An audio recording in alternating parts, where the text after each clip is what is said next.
কিরণের স্বভাবটা সঙ্গপ্রিয়, আমোদপ্রিয়। এখানে একলা আর ভালো লাগিতেছে না। তাহার ঘরের কাজ নাই, পাড়ার সঙ্গিনী নাই, কেবল সমস্ত দিন আপনার রুগ্ন শরীরটাকে লইয়া নাড়াচাড়া করিতে মন যায় না। ঘণ্টায় ঘণ্টায় দাগ মাপিয়া ঔষধ খাও, তাপ দাও, পথ্য পালন করো, ইহাতে বিরক্তি ধরিয়া গিয়াছে। আজ ঝড়ের সন্ধ্যাবেলায় রুদ্ধ গৃহে স্বামী স্ত্রীতে তাহাই লইয়া আন্দোলন উপস্থিত হইয়াছিল। নমস্কার, বাংলা সেরা গল্পে সবাইকে জানাই স্বাগত। আজ শুনবেন রবীন্দ্রনাথ ঠাকুরের লেখা গল্প আপদ। সন্ধ্যার দিকে ঝড় ক্রমশ প্রবল হইতে লাগিল। বৃষ্টির ঝাপট, বজ্রের শব্দ এবং বিদ্যুতের ঝিকিমিকিতে আকাশে যেন সুরাসুরের যুদ্ধ বাঁধিয়া গেল।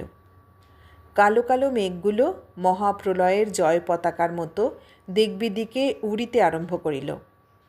গঙ্গার এপারে ওপারে বিদ্রোহী ঢেউগুলো কলশব্দে নৃত্য জুড়িয়া দিল এবং বাগানের বড় বড় গাছগুলো সমস্ত শাখা ঝটপট করিয়া হাহুতাশ সহকারে দক্ষিণে বামে লুটোপুটি করিতে লাগিল। তখন চন্দননগরের বাগানবাড়িতে একটি দীপালোকিত রুদ্ধ কক্ষে খাটের সম্মুখবর্তী নিচের বিছানায় বসিয়া স্ত্রী পুরুষে কথাবার্তা চলিতেছিল। শরৎবাবু বলিতেছিলেন, আর কিছুদিন থাকিলেই তোমার শরীর সম্পূর্ণ সারিয়া উঠিবে, তখন আমরা দেশে ফিরিতে পারিব। কিরণময়ী বলিতেছিলেন, আমার শরীর সম্পূর্ণ সারিয়া উঠিয়াছে, এখন দেশে ফিরিলে কোনো ক্ষতি হইবে না।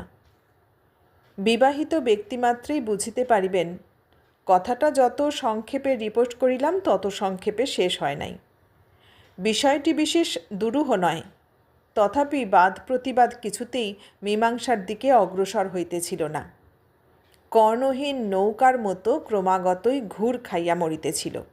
অবশেষে অশ্রুতরঙ্গে ডুবি হইবার সম্ভাবনা দেখা দিল। শরৎ কহিলেন, ডাক্তার বলিতেছে আর কিছুদিন থাকিয়া গেলে ভালো হয়।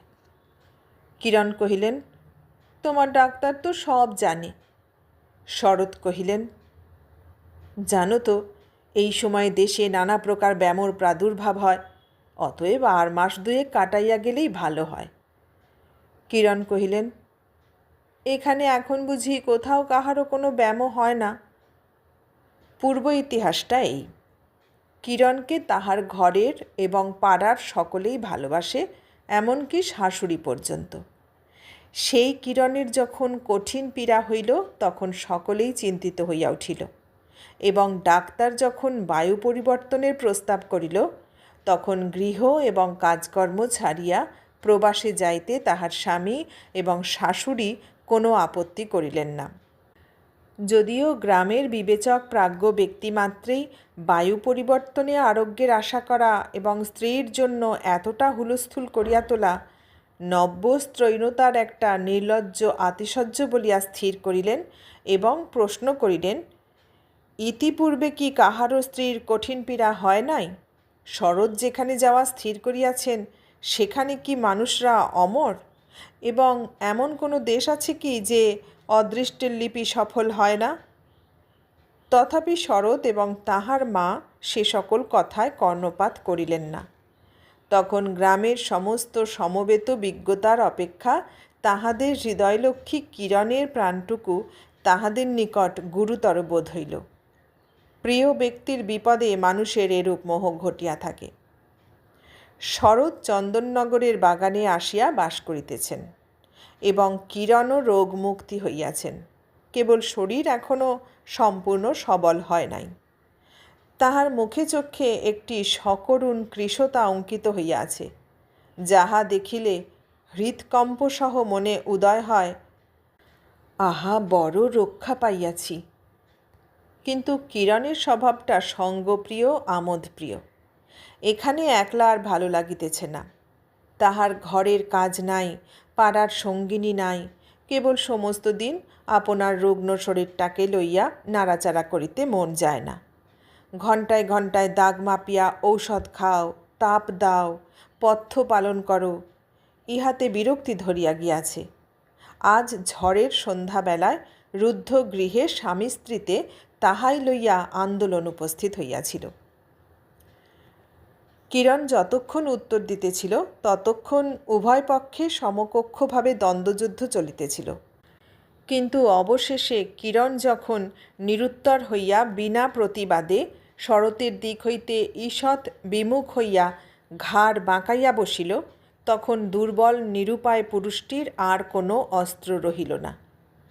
পরাভব স্বীকার করিবার উপক্রম করিতেছে, এমন সময় বাহির হইতে বেহারা উচ্চস্বরে কি একটা নিবেদন করিল। শরৎ উঠিয়া দ্বার খুলিয়া শুনিলেন, নৌকাডুবি হইয়া একটি ব্রাহ্মণ বালক সাঁতার দিয়া তাহাদের বাগানে আসিয়া উঠিয়াছে। শুনিয়া কিরণের মান অভিমান দূর হইয়া গেল। তৎক্ষণাৎ আলনা হইতে শুষ্ক বস্ত্র বাহির করিয়া দিলেন এবং শীঘ্র এক বাটি দুধ গরম করিয়া ব্রাহ্মণের ছেলেকে অন্তঃপুরে ডাকিয়া পাঠাইলেন। ছেলেটির লম্বা চুল, বড় বড় চোখ, গোঁফের রেখা এখনও উঠে নাই। কিরণ তাহাকে নিজে থাকিয়া ভোজন করাইয়া তাহার পরিচয় জিজ্ঞাসা করিলেন। শুনিলেন সে যাত্রার দলের ছোকরা, তাহার নাম নীলকান্ত। তাহারা নিকটবর্তী সিংহবাবুদের বাড়ি যাত্রার জন্য আহুত হইয়াছিল। ইতিমধ্যে নৌকাডুবি হইয়া তাহাদের দলের লোকের কি গতি হইল কে জানে। সে ভালো সাঁতার জানিত, কোনো মতে প্রাণ রক্ষা হইয়াছে। ছেলেটি এইখানেই রহিয়া গেল, আর একটু হইলেই সে মারা পড়িত, এই মনে করিয়া তাহার প্রতি কিরণের অত্যন্ত দয়ার উদ্রেক হইল।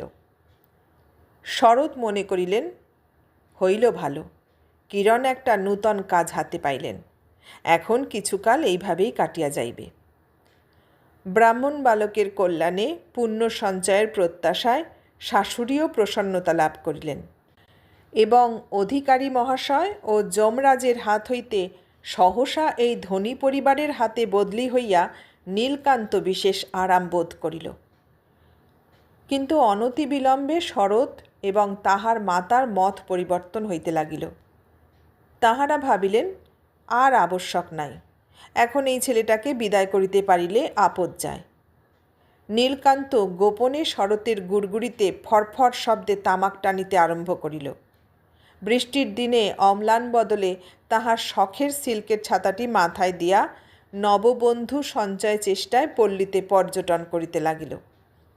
কোথাকার একটা মলিন গ্রাম্য কুকুরকে আদর দিয়া এমনই স্পর্ধিত করিয়া তুলিল যে সে অনাহুত শরতের সুসজ্জিত ঘরের মধ্যে প্রবেশ করিয়া নির্মল জাজিমের ওপর পদপল্লব চতুষ্টয়ের ধূলিরেখায় আপন শুভাগমন সংবাদ স্থায়ীভাবে মুদ্রিত করিয়া আসিতে লাগিল। নীলকান্তের চতুর্দিকে দেখিতে দেখিতে একটি সুবৃহৎ ভক্ত শিশু সম্প্রদায় গঠিত হইয়া উঠিল এবং সে বৎসরে গ্রামের আম্রকাননে কচি আম পাকিয়া উঠিবার অবসর পাইল না। কিরণ এই ছেলেটিকে বড় বেশি আদর দিতেন, তাহাতে সন্দেহ নাই। শরৎ এবং শরতের মা সে বিষয়ে তাহাকে অনেক নিষেধ করিতেন, কিন্তু তিনি তাহা মানিতেন না। শরতের পুরাতন জামা মোজা এবং নূতন ধুতি চাদর জুতা পরাইয়া তিনি তাহাকে বাবু সাজাইয়া তুলিলেন। মাঝে মাঝে যখন তখন তাহাকে ডাকিয়া লইয়া তাহার স্নেহ এবং কৌতুক উভয়ই চরিতার্থ হইত। কিরণ সহাস্য মুখে পানের বাটা পাশে রাখিয়া খাটের উপর বসিতেন। দাসী তাহার ভিজে এলো চুল চিরিয়া চিরিয়া ঘষিয়া ঘষিয়া শুকাইয়া দিত এবং নীলকান্ত নিচে দাঁড়াইয়া হাত নাড়িয়া নল দময়ন্তীর পালা অভিনয় করিত। এইরূপে দীর্ঘ মধ্যাহ্ন অত্যন্ত শীঘ্র কাটিয়া যাইত। কিরণ শরৎকে তাহার সহিত একাসনে দর্শক শ্রেণীভুক্ত করিবার চেষ্টা করিতেন, কিন্তু শরৎ অত্যন্ত বিরক্ত হইতেন এবং শরতের সম্মুখে নীলকান্তের প্রতিভাও সম্পূর্ণ স্ফূর্তি পাইত না। শাশুড়ি এক একদিন ঠাকুর দেবতার নাম শুনিবার আশায় আকৃষ্ট হইয়া আসিতেন, কিন্তু অবিলম্বে তাহার চিরাভ্যস্ত মধ্যাহ্নকালীন নিদ্রাবেশ ভক্তিকে অভিভূত এবং তাহাকে শয্যাশায়ী করিয়া দিত। শরতের কাছ হইতে কানমোলা চট্টা চাপট্টা নীলকান্তের অদৃষ্টে প্রায় জুটিত, কিন্তু তদপেক্ষা কঠিনতর শাসন প্রণালীতে আজন্ম অভ্যস্ত থাকাতে সেটা তাহার নিকট অপমান বা বেদনাজনক বোধ হইত না। নীলকান্তের দৃঢ় ধারণা ছিল যে পৃথিবীর জলস্থল বিভাগের ন্যায় মানব জন্মটা আহার এবং প্রহারে বিভক্ত, প্রহারের অংশটাই অধিক। নীলকান্তের ঠিক কত বয়স নির্ণয় করিয়া বলা কঠিন। যদি 14-15 হয় তবে বয়সের অপেক্ষা মুখ অনেক পাকিয়াছে বলিতে হইবে। যদি 17-18 হয় তবে বয়সের অনুরূপ পাক ধরে নাই। হয় সে অকালপক্ষ, নয় সে অকাল অপক্ষ। আসল কথা এই, সে অতি অল্প বয়সেই যাত্রার দলে ঢুকিয়া রাধিকা, দময়ন্তী, সীতা এবং বিদ্যার সখী সাজিত। অধিকারীর আবশ্যক মতো বিধাতার বরে খানিক দূর পর্যন্ত বাড়িয়া তাহার বার থামিয়া গেল। তাহাকে সকলে ছোটই দেখিত, আপনাকেও সে ছোটই জ্ঞান করিত। বয়সের উপযুক্ত সম্মান সে কাহারও কাছে পাইত না। এই সকল স্বাভাবিক এবং অস্বাভাবিক কারণ প্রভাবে 17 বৎসর বয়সের সময় তাহাকে অনতিপক্ষ 17 অপেক্ষা অতি পরিপক্ক 14 মতো দেখাইত। গোঁফের রেখা না উঠাতে এই ভ্রম আরও দৃঢ়মূল হইয়াছিল। তামাকের ধোঁয়া লাগিয়াই হোক বা বয়সানুচিত ভাষা প্রয়োগবশতেই হোক, নীলকান্তের ঠোঁটের কাছটা কিছু বেশি পাকা বোধ হইত। কিন্তু তাহার বৃহৎ তারাবিশিষ্ট 2টি চক্ষের মধ্যে একটা সারল্য এবং তারুণ্য ছিল। অনুমান করি নীলকান্তের ভিতরটা স্বভাবত কাঁচা, কিন্তু যাত্রা দলের তা লাগিয়া উপরিভাগে পক্কতার লক্ষণ দেখা দিয়াছে। শরৎবাবুর আশ্রয়ে চন্দননগরের বাগানে বাস করিতে করিতে নীলকান্তের উপর স্বভাবের নিয়ম অব্যাহতভাবে আপন কাজ করিতে লাগিল। সে এতদিন যে একটা বয়ঃসন্ধিস্থলে অস্বাভাবিকভাবে দীর্ঘকাল থামিয়াছিল, এখানে আসিয়া সেটা কখন একসময় নিঃশব্দে পার হইয়া গেল। তাহার 17-18 বৎসরের বয়ঃক্রম বেশ সম্পূর্ণভাবে পরিণত হইয়া উঠিল। তাহার সে পরিবর্তন বাহির হইতে কাহারও চোখে পড়িল না, কিন্তু তাহার প্রথম লক্ষণ এই যে যখন কিরণ নীলকান্তের প্রতি বালকযোগ্য ব্যবহার করিতেন, সে মনে মনে লজ্জিত এবং ব্যথিত হইত। একদিন আমোদপ্রিয় কিরণ তাহাকে স্ত্রী বেশে সখী সাজিবার কথা বলিয়াছিলেন। সে কথাটা অকস্মাৎ তাহার বড়ই কষ্টদায়ক লাগিল, অথচ তাহার উপযুক্ত কারণ খুঁজিয়া পাইল না। আজকাল তাহাকে যাত্রার অনুকরণ করিতে ডাকিলেই সে অদৃশ্য হইয়া যাইত। সে যে একটা লক্ষ্মী ছাড়া যাত্রার দলের ছোকরার অপেক্ষা অধিক কিছু নয়, এ কথা কিছুতে তাহার মনে লইত না। এমনকি সে বাড়ির সরকারের নিকট কিছু কিছু করিয়া লেখাপড়া শিখিবার সংকল্প করিল। কিন্তু বউ ঠাকুরুনের স্নেহভাজন বলিয়া নীলকান্তকে সরকার 2 চক্ষে দেখিতে পারিত না, এবং মনের একাগ্রতা রক্ষা করিয়া পড়াশোনা কোনো কালে অভ্যাস না থাকাতে অক্ষরগুলো তাহার চোখের সামনে দিয়া ভাসিয়া যাইত। গঙ্গার ধারে চাঁপাতলায় গাছের গুঁড়িতে ঠেসান দিয়া কোলের উপর বই খুলিয়া সে দীর্ঘকাল বসিয়া থাকিত। জল ছলছল করিত, নৌকা ভাসিয়া যাইত, শাখার উপরে চঞ্চল অন্যমনস্ক পাখি কিচমিচ শব্দে স্বগত উক্তি প্রকাশ করিত। নীলকান্ত বইয়ের পাতায় চক্ষু রাখিয়া কি ভাবিত সেই জানে, অথবা সেও জানে না। একটা কথা হইতে কিছুতেই আর একটা কথায় গিয়া পৌঁছতে পারিত না, অথচ বই পড়িতেছি মনে করিয়া তাহার ভারী একটা আত্মগৌরব উপস্থিত হইত।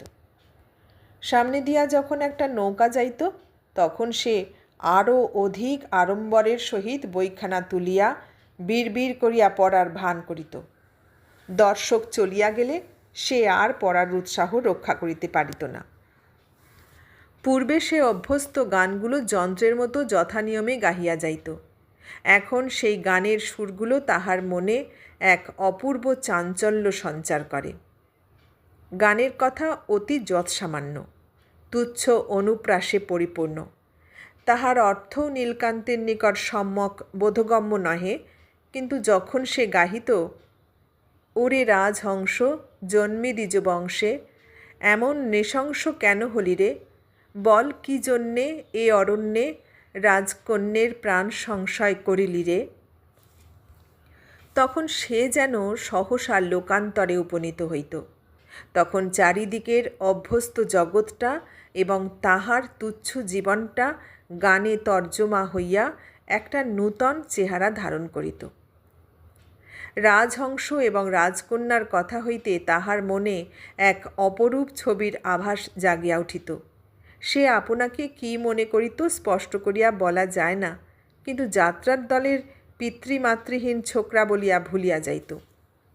নিতান্ত অকিঞ্চনের ঘরের হতভাগ্য মলিন শিশু যখন সন্ধ্যা শয্যায় শুইয়া রাজপুত্র রাজকন্যা এবং 7 রাজার ধন মানিকের কথা শোনে, তখন সেই ক্ষীণ দীপালোকিত জীর্ণ গৃহকোণের অন্ধকারে তাহার মনটা সমস্ত দারিদ্র্য ও হীনতার বন্ধন হইতে মুক্ত হইয়া এক সর্বসম্ভব রূপকথার রাজ্যে একটা নূতন রূপ, উজ্জ্বল বেশ এবং অপ্রতিহত ক্ষমতা ধারণ করে। সেই রূপ গানের সুরের মধ্যে এই যাত্রার দলের ছেলেটি আপনাকে এবং আপনার জগৎটিকে একটি নবীন আকারে সৃজন করিয়া তুলিত। জলের ধ্বনি, পাতার শব্দ, পাখির ডাক এবং যে লক্ষ্মী এই লক্ষ্মী ছাড়াকে আশ্রয় দিয়াছেন তাহার সহাস্য স্নেহ মুখচ্ছবি, তাহার কল্যাণমণ্ডিত বলয়বেষ্টিত বাহু দুখানি এবং দুর্লভ সুন্দর পুষ্পদল কোমল রক্তিম চরণ যুগল কি এক মায়ামন্ত্র বলে রাগিণীর মধ্যে রূপান্তরিত হইয়া যাইত। আবার একসময় এই গীত মরীচিকা কোথায় অপসারিত হইত। যাত্রার দলের নীলকান্ত ঝাঁকড়া চুল লইয়া প্রকাশ পাইত। আমবাগানের অধ্যক্ষ প্রতিবেশীর অভিযোগক্রমে শরৎ আসিয়া তাহার গালে ঠাস ঠাস করিয়া চর কষাইয়া দিতেন এবং বালক ভক্তমণ্ডলীর অধিনায়ক হইয়া নীলকান্ত জলে স্থলে এবং তরু শাখাগ্রে নব নব উপদ্রব সৃজন করিতে বাহির হইত। ইতিমধ্যে শরতের ভাই সতীশ কলিকাতা কলেজের ছুটিতে বাগানে আসিয়া আশ্রয় লইল। কিরণ ভারী খুশি হইলেন। তাহার হাতে আরেকটি কাজ জুটিল। উপবেশনে, আহারে, আচ্ছাদনে সমবয়স্ক ঠাকুরপোর প্রতি পরিহাসপাস বিস্তার করিতে লাগিলেন। কখনো হাতে সিঁদুর মাখিয়া তাহার চোখ টিপিয়া ধরেন, কখনো তাহার জামার পিঠে বাঁদর লিখিয়া রাখেন, কখনো ঝনাত করিয়া বাহির হইতে দ্বার রুদ্ধ করিয়া সুললিত উচ্চহাস্যে পলায়ন করেন। সতীশও ছাড়িবার পাত্র নহে। সে তাহার চাবি চুরি করিয়া, তাহার পানের মধ্যে লঙ্কা পুড়িয়া, অলক্ষিতে খাটের খুড়ার সহিত তাহার আঁচল বাঁধিয়া প্রতিশোধ তুলিতে থাকে। এই রূপে উভয়ে সমস্ত দিন তর্জন, ধাবন হাস্য, এমনকি মাঝে মাঝে কলহ, ক্রন্দন, সাধাসাধি এবং পুনরায় শান্তি স্থাপন চলিতে লাগিল। নীলকান্তকে কি ভূতে পাইল কে জানে। সে কি উপলক্ষ করিয়া কাহার সহিত বিবাদ করিবে ভাবিয়া পায় না, অথচ তাহার মন তীব্র তিক্ত রসে পরিপূর্ণ হইয়া গেল। সে তাহার ভক্ত বালকগুলিকে অন্যায় রূপে কাঁদাইতে লাগিল। তাহার সেই পোষা দিশি কুকুরটাকে অকারণে লাথি মারিয়া কেই কেই শব্দে নভমণ্ডল ধ্বনিত করিয়া তুলিল। এমনকি পথে ভ্রমণের সময় সবেগে ছড়ি মারিয়া আগাছাগুলার শাখাচ্ছেদন করিয়া চলিতে লাগিল। যাহারা ভালো খাইতে পারে তাহাদিগকে সম্মুখে বসিয়া খাওয়াইতে কিরণ অত্যন্ত ভালোবাসেন। ভালো খাইবার ক্ষমতাটা নীলকান্তের ছিল। সুখাদ্য দ্রব্য পুনঃ পুনঃ খাইবার অনুরোধ তাহার নিকট কদাচ ব্যর্থ হইত না। এই জন্য কিরণ প্রায় তাহাকে ডাকিয়া লইয়া নিজে থাকিয়া খাওয়াইতেন এবং এই ব্রাহ্মণ বালকের তৃপ্তিপূর্বক আহার দেখিয়া তিনি বিশেষ সুখ অনুভব করিতেন। সতীশ আসার পরে অনবসরবশত নীলকান্তের আহারস্থলে প্রায় মাঝে মাঝে কিরণকে অনুপস্থিত থাকিতে হইত। পূর্বে এরূপ ঘটনায় তাহার ভোজনের কিছুমাত্র ব্যাঘাত হইত না। সে সর্বশেষে দুধের বাটি ধুইয়া তাহার জল শুদ্ধ খাইয়া তবে উঠিত। কিন্তু আজকাল কিরণ নিজে ডাকিয়া না খাওয়াইলে তাহার বক্ষ ব্যথিত, তাহার মুখ বিস্বাদ হইয়া উঠিত, না খাইয়া উঠিয়া পড়িত, বাষ্পরুদ্ধ কণ্ঠে দাসীকে বলিয়া যাইত, আমার ক্ষুধা নাই। মনে করিত কিরণ সংবাদ পাইয়া এখনই অনুতপ্ত চিত্তে তাহাকে ডাকিয়া পাঠাইবেন এবং খাইবার জন্য বারংবার অনুরোধ করিবেন। সে তথাপি কিছুতেই সে অনুরোধ পালন করিবে না, বলিবে আমার ক্ষুধা নাই। কিন্তু কিরণকে কেহ সংবাদও দেয় না, কিরণ তাহাকে ডাকিয়াও পাঠান না। খাবার যাহা থাকে দাসী খাইয়া ফেলে। তখন সে আপন শয়নগৃহের প্রদীপ নিবাইয়া দিয়া অন্ধকার বিছানার উপর পড়িয়া ফুলিয়া ফুলিয়া ফাঁপিয়া ফাঁপিয়া মুখের উপর সবলে বালিশ চাপিয়া ধরিয়া কাঁদিতে থাকে। কিন্তু কি তাহার নালিশ, কাহার উপরে তাহার দাবি, কে তাহাকে সান্ত্বনা করিতে আসিবে? যখন কেহই আসে না, তখন স্নেহময়ী বিশ্বধাত্রী নিদ্রা আসিয়া ধীরে ধীরে কোমল করস্পর্শে এই মাতৃহীন ব্যথিত বালকের অভিমান শান্ত করিয়া দেন।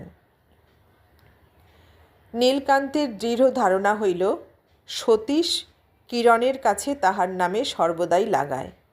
যেদিন কিরণ কোনো কারণে গম্ভীর হইয়া থাকিতেন, সেদিন নীলকান্ত মনে করিত সতীশের চক্রান্তে কিরণ তাহারই উপর রাগ করিয়াছেন। এখন হইতে নীলকান্ত এক মনে তীব্র আকাঙ্ক্ষার সঙ্গে সর্বদাই দেবতার নিকট প্রার্থনা করে, আর জন্মে আমি যেন সতীশ হই এবং সতীশ যেন আমি হয়। সে জানিত ব্রাহ্মণের একান্ত মনের অভিশাপ কখনো নিষ্ফল হয় না।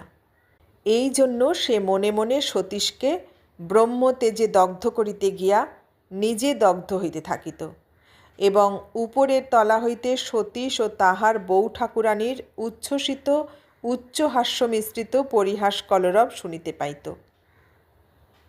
নীলকান্ত স্পষ্টত সতীশের কোনরূপ শত্রুতা করিতে সাহস করিত না, কিন্তু সুযোগ মতো তাহার ছোটোখাটো অসুবিধা ঘটাইয়া প্রীতি লাভ করিত।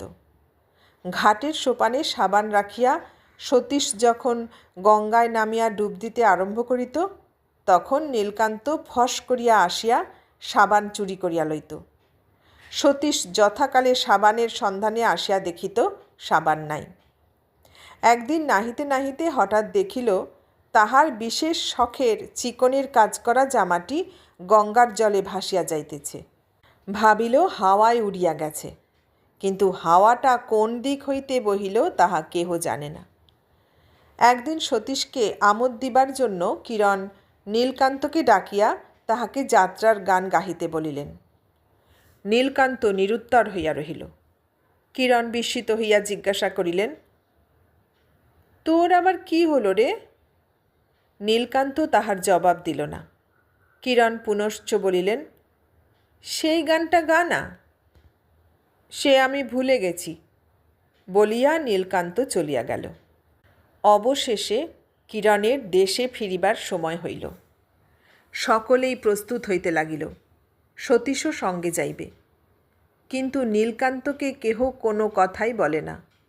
সে সঙ্গে যাইবে কি থাকিবে, সে প্রশ্নমাত্র কাহারও মনে উদয় হয় না। কিরণ নীলকান্তকে সঙ্গে লইবার প্রস্তাব করিলেন। তাহাতে শাশুড়ি, স্বামী এবং দেবর সকলেই এক বাক্যে আপত্তি করিয়া উঠিলেন। কিরণও তাহার সংকল্প ত্যাগ করিলেন। অবশেষে যাত্রার 2 দিন আগে ব্রাহ্মণ বালককে ডাকিয়া কিরণ তাহাকে স্নেহবাক্যে স্বদেশে যাইতে উপদেশ করিলেন। সে উপরি উপরি কয়দিন অবহেলার পর মিষ্টবাক্য শুনিতে পাইয়া আর থাকিতে পারিল না, একেবারে কাঁদিয়া উঠিল। কিরণেরও চোখ ছলছল করিয়া উঠিল। যাহাকে চিরকাল কাছে রাখা যাইবে না, তাহাকে কিছুদিন আদর দিয়া তাহার মায়া বসিতে দেওয়া ভালো হয় নাই বলিয়া কিরণের মনে বড় অনুতাপ উপস্থিত হইল। সতীশ কাছে উপস্থিত ছিল।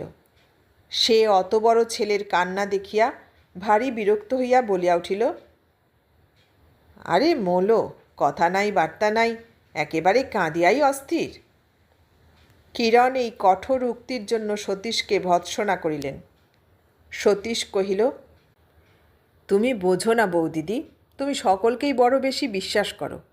কোথাকার কে তাহার ঠিক নাই, এখানে আসিয়া দিব্য রাজার হালে আছে। আবার পুনর্মূষিক হইবার আশঙ্কায় আজ মায়াকান্না জুড়িয়াছে। ও বেশ জানে যে 2 ফোঁটা চোখের জল ফেলিলেই তুমি গলিয়া যাইবে। নীলকান্ত তাড়াতাড়ি চলিয়া গেল। কিন্তু তাহার মনটা সতীশের কাল্পনিক মূর্তিকে ছুরি হইয়া কাটিতে লাগিল, ছুঁচ হইয়া বিঁধিতে লাগিল, আগুন হইয়া জ্বালাইতে লাগিল। কিন্তু প্রকৃত সতীশের গায়ে একটি চিহ্নমাত্র বসিল না, কেবল তাহারই মর্মস্থল হইতে রক্তপাত হইতে লাগিল। কলিকাতা হইতে সতীশ একটি শৌখিন দোয়াতদান কিনিয়া আনিয়াছিল। তাহাতে দুই পাশে দুই ঝিনুকের নৌকার উপর দোয়াত বসানো এবং মাঝে একটা জার্মান রৌপ্যের হাঁস উন্মুক্ত চঞ্চুপটে কলম লইয়া পাখা মেলিয়া বসিয়া আছে। সেটির প্রতি সতীশের অত্যন্ত যত্ন ছিল। প্রায় সে মাঝে মাঝে সিল্কের রুমাল দিয়া অতি সযত্নে সেটি ঝাড়পোঁছ করিত। কিরণ প্রায়ই পরিহাস করিয়া সেই রৌপ্য হংসের চঞ্চু অগ্রভাগে অঙ্গুলির আঘাত করিয়া বলিতেন, ওরে রাজহংস, জন্মি দ্বিজ বংশে এমন নৃশংস কেন হলি রে? এবং ইহাই উপলক্ষ করিয়া দেবরে তাহাতে হাস্য কৌতুকে বাগযুদ্ধ চলিত। স্বদেশ যাত্রার আগের দিন সকালবেলায় সে জিনিসটা খুঁজিয়া পাওয়া গেল না। কিরণ হাসিয়া কহিলেন, ঠাকুরপো, তোমার রাজহংস তোমার দময়ন্তীর অন্বেষণে উড়িয়াছে। কিন্তু সতীশ অগ্নিশর্মা হইয়া উঠিল। নীলকান্তই যে সেটা চুরি করিয়াছে সে বিষয়ে তাহার সন্দেহ মাত্র রহিল না। গতকল্য সন্ধ্যার সময় তাহাকে সতীশের ঘরের কাছে ঘুরঘুর করিতে দেখিয়াছে, এমন সাক্ষীও পাওয়া গেল। সতীশের সম্মুখে অপরাধী আনিত হইল। সেখানে কিরণও উপস্থিত ছিলেন। সতীশ একেবারেই তাহাকে বলিয়া উঠিলেন, তুই আমার দোয়াত চুরি করে কোথায় রেখেছিস, এনে দে। নীলকান্ত নানা অপরাধে এবং বিনা অপরাধেও শরতের কাছে অনেক মার খাইয়াছে এবং বরাবর প্রফুল্ল চিত্তে তাহা বহন করিয়াছে। কিন্তু কিরণের সম্মুখে যখন তাহার নামে দোয়াত চুরির অপবাদ আসিল, তখন তাহার বড় বড় দুই চোখ আগুনের মতো জ্বলিতে লাগিল। তাহার বুকের কাছটা ফুলিয়া কণ্ঠের কাছে ঠেলিয়া উঠিল। সতীশ আর একটা কথা বলিলেই সে তাহার দুই হাতের 10 নখ লইয়া ক্রুদ্ধ বিড়াল শাবকের মতো সতীশের উপর গিয়া পড়িত। তখন কিরণ তাহাকে পাশের ঘরে ডাকিয়া লইয়া মৃদু মিষ্ট স্বরে বলিলেন, নীলু, যদি সেই দোয়াতটা নিয়ে থাকিস আমাকে আস্তে আস্তে দিয়ে যা, তোকে কেউ কিছু বলবে না। তখন নীলকান্তের চোখ ফাটিয়া টস টস করিয়া জল পড়িতে লাগিল। অবশেষে সে মুখ ঢাকিয়া কাঁদিতে লাগিল। কিরণ বাহিরে আসিয়া বলিলেন, নীলকান্ত কখনোই চুরি করেনি। শরৎ এবং সতীশ উভয়েই বলিতে লাগিলেন, নিশ্চয় নীলকান্ত ছাড়া আর কেহই চুরি করেনি। কিরণ সবলে বলিলেন, কখনোই না। শরৎ নীলকান্তকে ডাকিয়া সওয়াল করিতে ইচ্ছা করিলেন। কিরণ বলিলেন, না, উহাকে এই চুরি সম্বন্ধে কোনো কথা জিজ্ঞাসা করিতে পারিবে না। সতীশ কহিল, উহার ঘর এবং বাক্স খুঁজিয়া দেখা উচিত। কিরণ বলিল, তাহা যদি করো তাহা হইলে তোমার সঙ্গে আমার জন্মশোধ আরি হইবে। নির্দোষীর প্রতি কোনরূপ সন্দেহ প্রকাশ করিতে পাইবে না। বলিতে বলিতে তাহার চোখের পাতা 2 ফোঁটা জলে ভিজিয়া উঠিল। তাহার পর সেই দুটি করুণ চক্ষুর অশ্রুজলের দোহাই মানিয়া নীলকান্তের প্রতি আর কোনরূপ হস্তক্ষেপ করা হইল না। নিরীহ আশ্রিত বালকের প্রতি এইরূপ অত্যাচারে কিরণের মনে অত্যন্ত দয়ার সঞ্চার হইল। তিনি ভালো 2 জোড়া ফরাসডাঙার ধুতি চাদর, 2টি জামা, 1 জোড়া নূতন জুতা এবং একটি 10 টাকার নোট লইয়া সন্ধ্যাবেলায় নীলকান্তের ঘরের মধ্যে প্রবেশ করিলেন। তাহার ইচ্ছা ছিল নীলকান্তকে না বলিয়া সেই স্নেহ উপহারগুলি আস্তে আস্তে তাহার বাক্সের মধ্যে রাখিয়া আসিবেন। টিনের বাক্সটিও তাহার দত্ত। আঁচল হইতে চাবির গোছা লইয়া নিঃশব্দে সেই বাক্স খুলিলেন। কিন্তু তাহার উপহারগুলি ধরাইতে পারিলেন না। বাক্সের মধ্যে লাটাই, কঞ্চি, কাঁচা আম কাটিবার জন্য ঘষা ঝিনুক, ভাঙা গ্লাসের তলা প্রভৃতি নানা জাতীয় পদার্থ স্তূপাকারে রক্ষিত। কিরণ ভাবিলেন, বাক্সটি ভালো করিয়া গুছাইয়া তাহার মধ্যে সকল জিনিস ধরাইতে পারিবেন। সেই উদ্দেশ্যে বাক্সটি খালি করিতে লাগিলেন। প্রথমে লাটাই, লাঠিম, ছুরি, ছড়ি প্রভৃতি বাহির হইতে লাগিল। তাহার পরে খান কয়েক ময়লা এবং কাঁচা কাপড় বাহির হইল। তাহার পরে সকলের নিচে হঠাৎ সতীশের সেই বহু যত্নের রাজহংস শোভিত দোয়াতদানটি বাহির হইয়া আসিল। কিরণ আশ্চর্য হইয়া আরক্তিম মুখে অনেকক্ষণ সেটি হাতে করিয়া লইয়া ভাবিতে লাগিলেন। ইতিমধ্যে কখন নীলকান্ত পশ্চাৎ হইতে ঘরে প্রবেশ করিল তিনি তাহা জানিতেও পারিলেন না। নীলকান্ত সমস্তই দেখিল, মনে করিল কিরণ স্বয়ং চোরের মতো তাহার চুরি ধরিতে আসিয়াছেন এবং তাহার চুরিও ধরা পড়িয়াছে।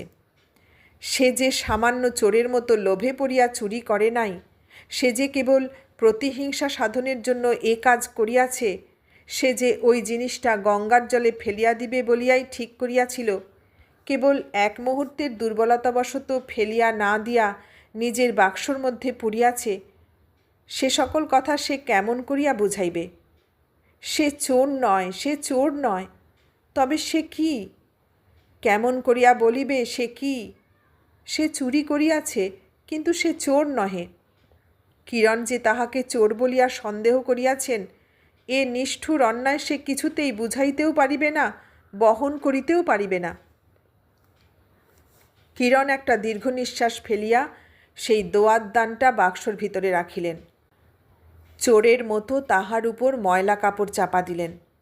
তাহার উপরে বালকের লাটাই, লাঠি, লাঠিম, ঝিনুক, কাঁচের টুকরা প্রভৃতি সমস্তই রাখিলেন এবং সর্বোপরি তাহার উপহারগুলি ও 10 টাকার নোটটি সাজাইয়া রাখিলেন। কিন্তু পরের দিন সেই ব্রাহ্মণ বালকের কোনো উদ্দেশ পাওয়া গেল না। গ্রামের লোকেরা বলিল তাহাকে দেখে নাই। পুলিশ বলিল তাহার সন্ধান পাওয়া যাইতেছে না। তখন শরৎ বলিলেন, এইবার নীলকান্তের বাক্সটা পরীক্ষা করিয়া দেখা যাক।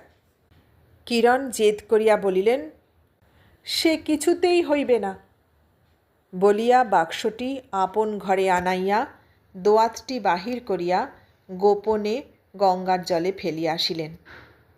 শরৎ সপরিবারে দেশে চলিয়া গেলেন। বাগান একদিনে শূন্য হইয়া গেল।